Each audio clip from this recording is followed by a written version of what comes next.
uydirilgan din va Qur'ondagi din. 26-bob. Rajm. Dinga qarshi eng og'ir tuhmat.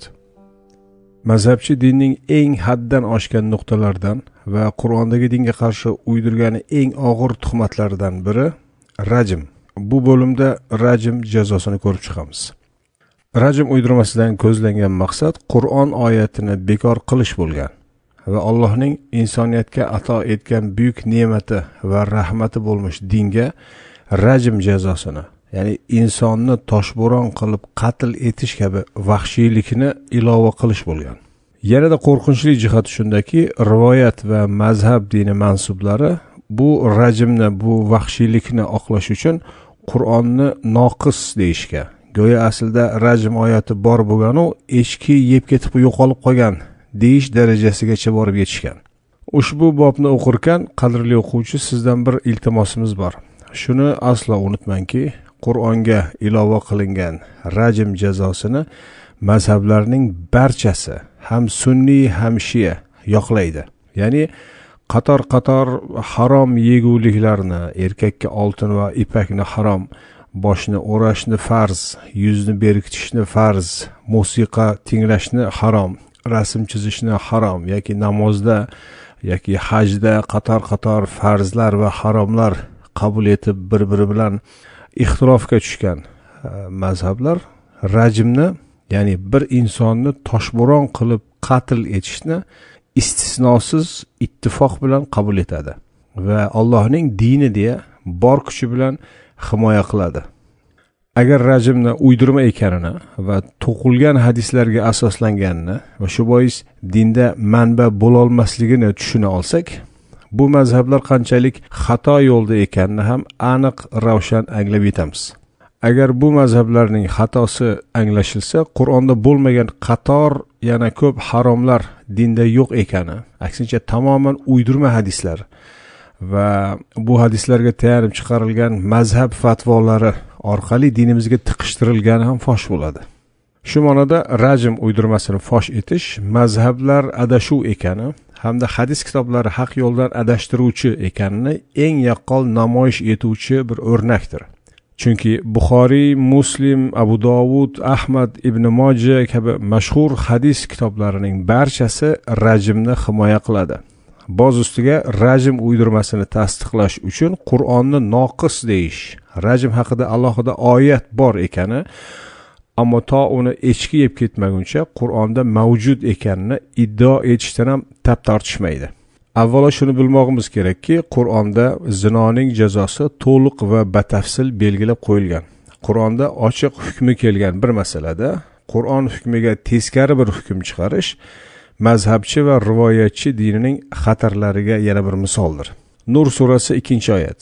Zinokor ayol va zinokor erkakka nisbatan 100 jalda ijro eting.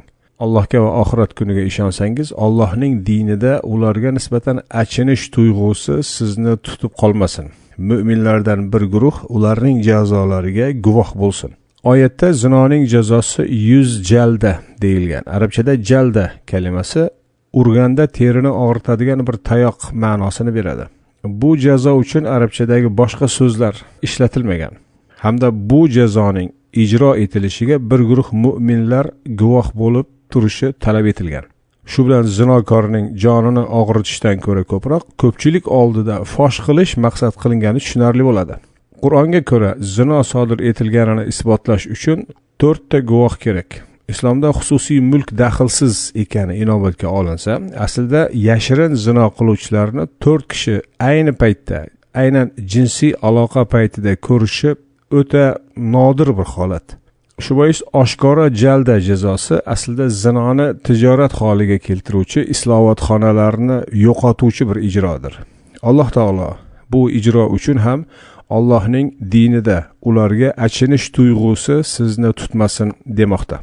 Xo'p, modomiki zinoning hukmi Qur'onda ochiq va uzil-kesil belgilangan ekan, qanday qilib bu hukmga parallel yana bir rajm hukmi dinga kirib qoldi?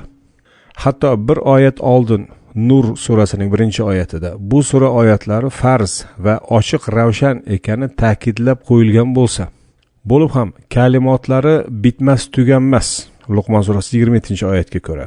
Eng yaxshi qonun qo'yuvchi Moida surasi 50-oyatga ko'ra. Aslo unutmas Maryam 64ga ko'ra. Kitobni mufassal bayon qiluvchi Hud surasi 1-oyatiga ko'ra. Mana shunday zot bo'lmish Alloh taoloning hukmi bo'lsa, bu kabi tabiiy savolga javob olish uchun keling rivoyat va mazhab dinidagi rajm uydirmasini yaqindan tanib ko'raylik.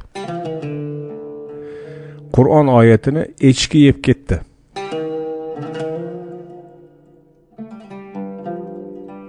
Rajmni xalqqa qabul ettirishga uringan uydirmachilar o'z yolg'onlarini quvvatlash uchun bitta hikoya to'qib chiqarishdi. Bu hikoyaga ko'ra, go'yoki rajm oyati bor edi, hatto xurmo bargiga yozilgan ham edi va hatto Oysha roziyallohu anhoning yotog'i ostida saqlanar edi. Payg'ambarning vafotidan keyin uyga bir echki kirib, bu oyatlarni yeb ketdi. Shu bu oyatlar Qur'onga kirmay qoldi. Tilovati nasx bo'ldi, ammo hukmi boqiy. Bu hikoyani Ibn Majah ham, Ahmad ham o'z hadis to'plamlarida keltiradi. Payg'ambarning vafotidan oldinroq ham tamomlangan, ham yuzlarcha hofiz tarafidan yod olingan Qur'ondan bir oyatni echki yeb ketdi degan gapni qaysi aql va qaysi mantiq sig'diradi? Rivoyat dinida buyuk alloma sanaladigan Ibn Qutayba bu savolga javob axtarib shunday deydi: echki muborak bir hayvondir. So'ng bu buyuk alloma qo'shtirnoq ichida echkining fazilatlarini bir sanab oxiri mavzuni shunday bog'laydi: Od va Samud qavmlarini yo'qotishga qodir bo'lgan Allohu taolo o'zining bitta oyatini echkiga yedirib bo'lsa ham yo'qotishga qodir emasmi? Od va Samudni, ya'ni Allohga va rasullariga kofir bo'lgan bu ikki qavm kabi Qur'on oyatini ham yo'qotish mumkin deydigan bu Ibn Qutayba bu javobi bilan rivoyat va mazhab dini qanchalik tuturuqsiz ekaniga yaxshigina misol bo'la oladi. Bunday tuturuqsizliklardan yana tanishmoq istaganlar bo'lsa, Ibn Qutaybaning Ta'vilu Muxtalaful Hadis kitobini tavsiya etamiz. Qur'on yetarli ekanini, rivoyatlar qanchalik haq dindan uzoqlashtirishini o'quvchilarimiz o'zlari o'sha kitobdan o'qib guvoh bo'lsinlar. Hadis kitoblarida rajmni qutqarish uchun Umar roziyallohu anhuga nisbatan tuhmat qilingan yana bir hadis bor. Kelajakda deyiladi, ba'zi kishilar chiqib rajm jazosini Qur'onda topolmadik deya inkor etishadi. O'sha kishilar bamisoli o'q yoydan chiqqanidek dindan chiqishadi. Agar odamlar Umar Qur'onga ilova qo'shyapti deyishlaridan qo'rqmaganimda, rajm oyatini Qur'onga yozardim. Buxoriy, Muslim, Abu Dovud rivoyatlari. Birgina mana shu hadisning o'ziyoq Buxoriy, Muslim va Abu Dovudni qanchalik ishonchsiz ekaniga yetarli hujjat bo'ladi. Eng sahihlari bu ahvolda bo'lgan hadis to'plamlari va ularga tayangan tafsir va fiqh kitoblarini hech ikkilanmasdan bir chetga uloqtirish lozimligi tushunarli bo'ladi. Ko'rib turganimizdek, bu rajm hadislari bir paytni o'zida ham dinga, ham Qur'onga, ham payg'ambarga, ham Umarga tuhmatdir. Ham echkiga tuhmat desak, u endi ortiqcha bo'lar. Bu hadislarning mantig'iga ko'ra Umar roziyallohu anhu Allohdan ko'ra ko'proq odamlardan qo'rqqan bo'lib chiqadi. Demak, agar aksincha Umar odamlardan emas, Allohdan ko'proq qo'rqsaydi, echki yeb ketgan rajm oyati hadis kitoblarida emas, Qur'onda bo'lardi bugun. Zinokorni rajm qilgan maymunlar.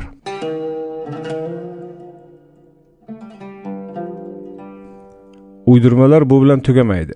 Tuhmatlar nishonida endi hayvonot olami.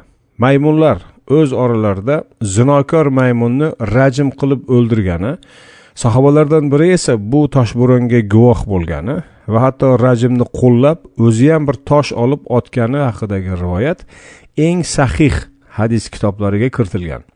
Rajm qanchalik tabiiy va fitriy ekanini, buni hatto maymunlar ham ijro etganini uqtirmoqchi bo'lgan bunday hadisni kim rivoyat etgan deb o'ylaysiz? To'g'ri topdingiz. Birorta hadisiga shubha qilish kufr sanaladigan eng to'g'ri hadislarni jamlagan Al-Jami' as-Sahih Muhammad ibn Ismoil al-Buxoriy hazratlari. Qurtubiy asarlarida Ahzob surasining oxirida rajm oyati qolib ketgani va Usmon davrida bu yozilmay qolgani aytiladi. Bu misol ham o'z uydirmalarini Qur'onga tiqishtirish payida hatto Allohga ham, uning kitobiga ham, uni qiyomatgacha saqlash va'dasiga ham tuhmat qilishdan tiyilishmaganini ko'rsatadi. Mazhabchilar bir o'ylab ko'ring.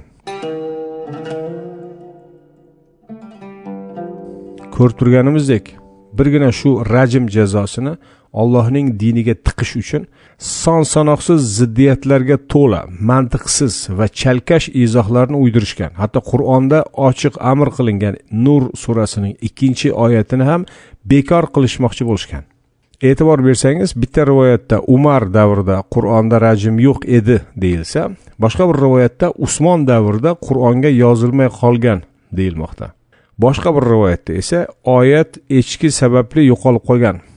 Davom etaversak, maymunlarda ham rajm bor. Hatto sahobalar bunga qatnashgan va hokazo chiqaveradi. Qayeriga qarama chalkash va mantiqsizlik.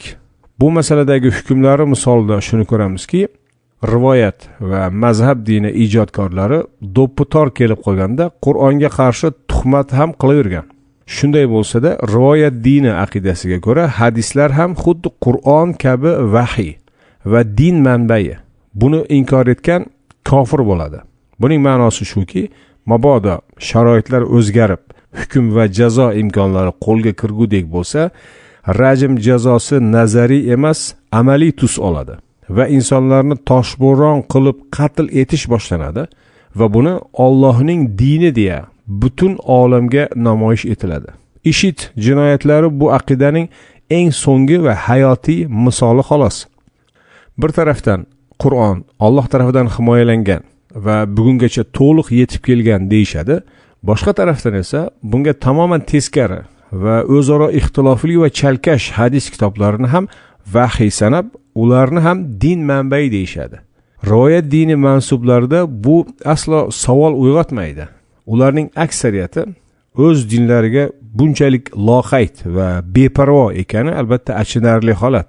Bunday loqaydlik oqibatida boshlariga faqat musibatlar kelishi tabiiy. Zotan bugungi ayanchli manzaraning sababi ushbu uydirilgan din mansublaridan boshqa hech kim emas. Qur'onga ko'ra Alloh yetarlidir, kofiydir. Uning yuborgan vahiy yetarlidir, kofiydir. Uning dini Qur'on nuzuli bilan komil bo'lgan va uning kitobi dinning yagona manbaidir. Eng sahih hadis kitoblari va eng sahih mazhablarga ko'ra esa Qur'on noqis, yetarsizdir. Och va muborak hayvon bo'lmish bir echki Qur'on oyatini yeb qo'yib kemtik qilib ketib qolgan. Mazhablarni din deya, undagi fatvolarni esa Allohning dini deya ishonuvchi, aslida bu ishning haqiqatidan bexabar ko'pchilikka shunday murojaat qilmoqchimiz. Sizlarga tavsiyamiz shuki, mazhabingiz rajm masalasida nima deydi? Agar qo'llariga imkon tegsa, insonlarni toshbo'ron qilib qatl etadimi? Shuni yaxshilab tekshirib chiqing. Chunki ular bu mavzuni yashirishadi. Shayxlar, imomlar, muftiylar, pirlar, diniy ulamolar deya taqdim etilayotgan shaxslar bu masalaga kelganda xalq fitnaga tushadi deydi va haqqa tik qarashdan qo'rqib gapni olib qochishadi. Agar bu masala tekshirilgudek bo'lsa, mazhablarning tamalini tashkil etgan hadis kitoblari fosh bo'ladi. O'z uydirmasini haq chiqarish uchun Qur'onni yetarsiz va kemtik deyishdan tiyilmasligi, hatto 100 yillardan beri Qur'onga zid rivoyatlarni to'qib chiqarib kelganlari fosh bo'lib qoladi. Rivoyat va mazhablardan din yasash bilan bilib bilmay juda ko'pchilik bu tuhmatlarni ham qabul etgan bo'lib chiqadi. Chunki bu uydirmalar mazhab va eng sahih hadis kitoblarining ajralmas bir qismi hisoblanadi. Alloh taolo esa o'z kitobida insoniyatga rahmat va shifo bo'lmish bu dinga taalluqli har bir mavzuni barcha tafsilotlari bilan to'liq bayon etgan. Bizni o'z kitobi atrofida jipslashishga buyurgan va firqalarga bo'linmang, parchalanmang deya mazhabchilikdan qaytargan. Mazhablar esa Qur'ondan mutlaqo uzoq vahshiylikni diniy kitoblarga tiqishgan. Qur'onni tokchalardan tushiraylik. Afsuski, yuzyillar mobaynida mazhabchilik maqtab kelindi. Mazhablarni savol ostiga olgan, ularni tanqid qilgan, ularni din qabul etmagan har kim adashgan va fitnachi deya takfir etildi. Qur'on esa faqat baland tokchalarda osig'liq qolaverdi. Qur'on faqat o'liklarning ortidan o'qildi, ammo tiriklarni ogohlantirishiga aslo yo'l qo'yilmadi.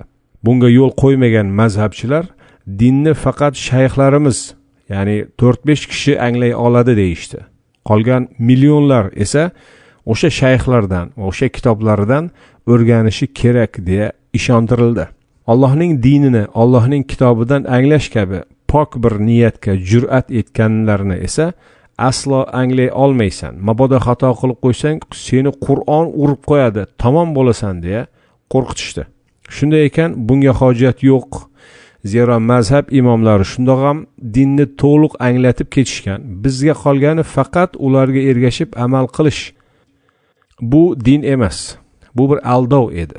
Mana shu aldov bilan qanchadan qancha oliy ma'lumotli musulmonlar uxlatildi. Chunki bu aqlga emas, chalkash naqlga va ko'rkorona taqlidga asoslangan edi. Taqlid asos qilingach, har qancha oliy ma'lumotli, har qancha ziyoli, hatto professor ham din borasida aql ishlatishi, tekshirishi mumkin emas edi.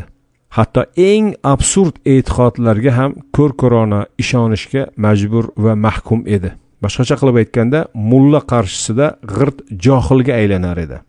Abadiy hayot, cheksiz rohat farog'at yoki cheksiz azob va uqubat bilan bog'liq masala, din va oxirat mavzulari eng jiddiy tekshiruvni taqozo etadi. Haq yo'lni topish uchun va ayniqsa haq yo'ldan chalg'ituvchilardan hushyor bo'lish uchun birinchi navbatda aql ishlatish talab etilgan edi avvalda. Ammo bu aldovga aldangach, aql aslo haqni topish yo'lida ishlatilmas holga keltirildi. Bu aldovga ko'ra esa dinda aqlni faqat mazhab imomi, hadis imomi hamda ularning zamonaviy vorislari bo'lmish muftiy va mullalar ishlatishiga haqqi bor bo'ldi. Aql ishlatishdan va haqni izlashdan voz kechib, aql ishlatishni o'z peshvolari insofiga topshirib qo'yishning oqibatlari ushbu rajm misolida tushunarli bo'ldi deb umid qilamiz. Alloh taolo Yunus surasi 100-oyatda shunday deydi: Aql ishlatmaganlar ustiga Alloh nopoklik yog'diradi. Anbiyo surasi 10-oyatda esa shunday deyiladi: Dar haqiqat sizlarga ichida eslatma bo'lgan bir kitob nozil qildik. Haliyam aql ishlatmaysizmi?